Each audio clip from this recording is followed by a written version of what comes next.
Hi, Max. Hi, Jackson. It's Grandma Mare. Got another seasonal story for you. This one's called We Gather Together, celebrating the harvest season. For my family, who gathers together many times each year, how lucky we are.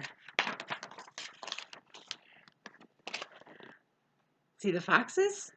And there's a beaver. During early autumn in the northern part of the earth, chipmunks pack their cheeks full of seeds to store in underground burrows. Red fox pups hunt for rodents and fruit to eat, then bury leftovers to dig up when food is scarce. Beavers store twigs and sticks underwater to chew when ice covers their pond. They're getting ready. I think winter might be coming. There's a bear. As the sun appears lower in the southern sky each day, the sun rises later each morning and sets earlier each evening. Days grow shorter, the nights cooler, and the growing season ends. Time to prepare for winter. Black bears gobble honey, grubs, fruits, and roots, building layers of fat for the cold days ahead. People pick purple grapes, yellow squash, orange pumpkins, and crisp red apples. They husk corn, gather nuts, rake cranberries, and enjoy the harvest season. But today there's little need for them to stockpile food for winter as the animals do. Ships and trucks and cargo planes transport it from parts of the world where fruits and vegetables are still growing. When it's winter in the northern hemisphere, food is brought in from the southern hemisphere where it's summer. See, the food gets all transported by all those different types of vehicles. Different seasons are caused by the tilt of the earth. As it moves around the sun, when the northern part of the earth tilts toward the sun, the north gets lots of sunshine, and it's summer here. When the northern part of the earth tilts away from the sun, the north gets less sunshine, and it's winter. Between summer and winter, around September 21st, the sun crosses the equator and shines equally on both the northern and southern parts of the earth. On that day, in the northern part of the world, summer ends and autumn begins.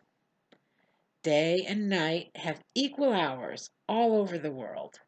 For many, the autumnal equinox signals a time to harvest crops. That's where we're in. When I'm reading this story, we're coming up on the autumnal equinox. See the pictures? Each crop has its own growing season. Most seedlings sprout with the cool spring rain and thrive under the warm summer sun. Sunshine helps the plant's leaves make the food that is necessary for the plant to grow.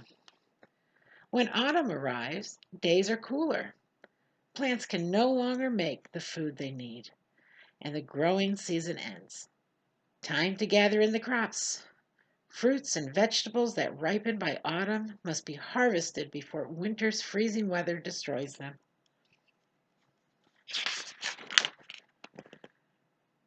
300,000 years ago, no one knew how to plant seeds to produce a bountiful harvest. Cave dwellers picked berries, collected nuts, dug roots, and gathered wild plants they found. Winters were hard for them. They had to live on what they gathered and stored in the fall. Looking everywhere for food, outside with the family. About 10,000 years ago, where Syria and Turkey are today, tribes learned to grow wheat and barley from seeds. How exciting it must have been to plant one seed and produce a stalk with many. 8,000 years ago, in Egypt, people discovered the warm climate was perfect for farming. The Nile River provided water. And once each year, its floodwaters deposited rich black fertile soil on both sides. Plants grew in abundance. They had the sunshine, the warm weather, and the water. Gradually, farming spread to Asia. About 5,000 years ago, people grew food in a crescent-shaped area where Iraq is now. The Tigris River and small streams that fed it turned valleys into a fertile crescent of rich farmlands. Each autumn, in many lands, men, women, and children worked all day and even at night under the light of the bright harvest moon.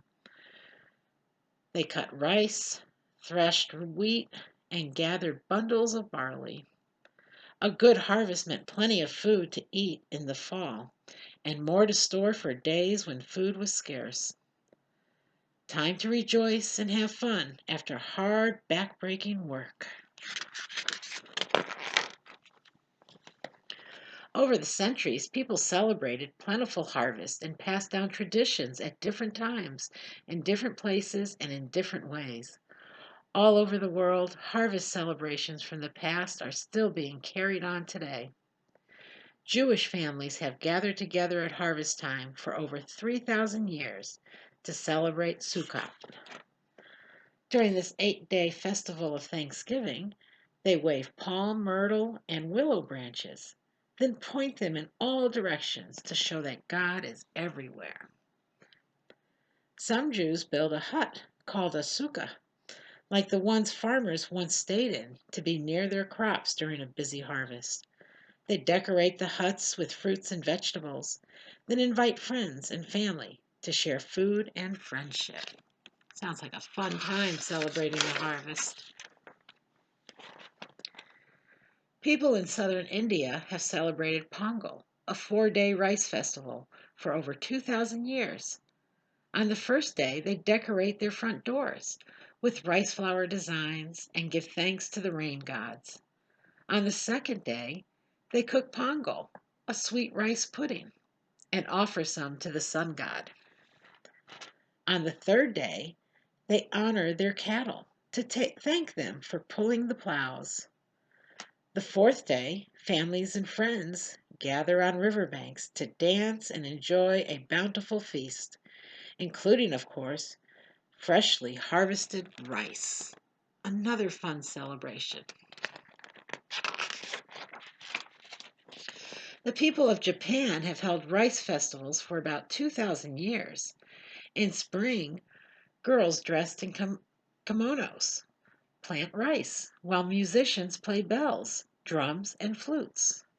In summer, they hold a lantern festival to express their joy as the rice ripens. Growing rice, isn't that fun? When fall comes, they celebrate the rice harvest with parades and a dragon dance. During their moon viewing ceremony, people sing while watching shadows on the full moon. Many think the shadows show a rabbit making rice cakes. A rabbit making rice cakes on the moon. For over 700 years, Nigerians have held a fall festival to give thanks for yams, the first crop harvested.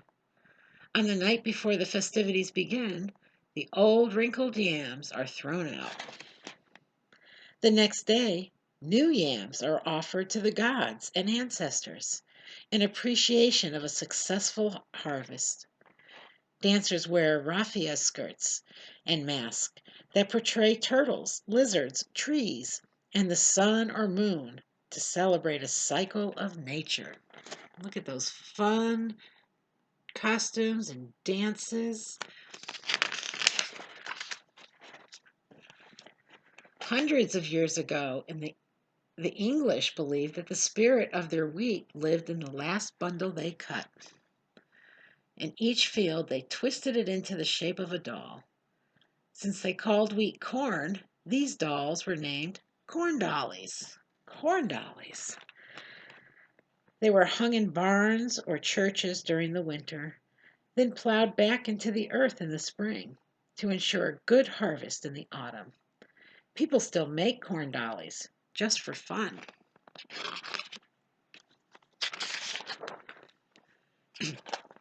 Pilgrims from England arrived in America in the fall of 1620, too late to plant crops. That winter, many got very sick from hunger and sickness.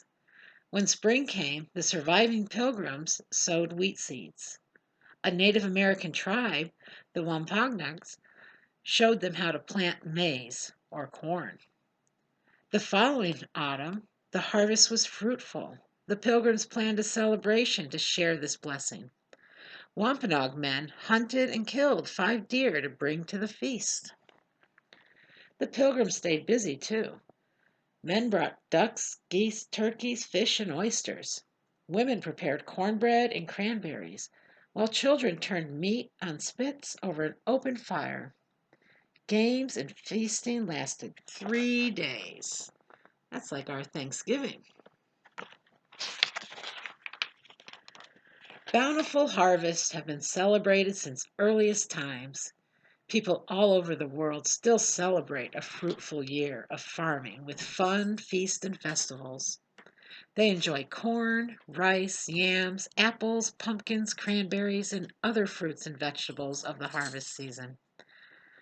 Autumn, with its brilliant colors and delicious gifts of nature, offer friends and families a time to gather together and give thanks for all their blessings.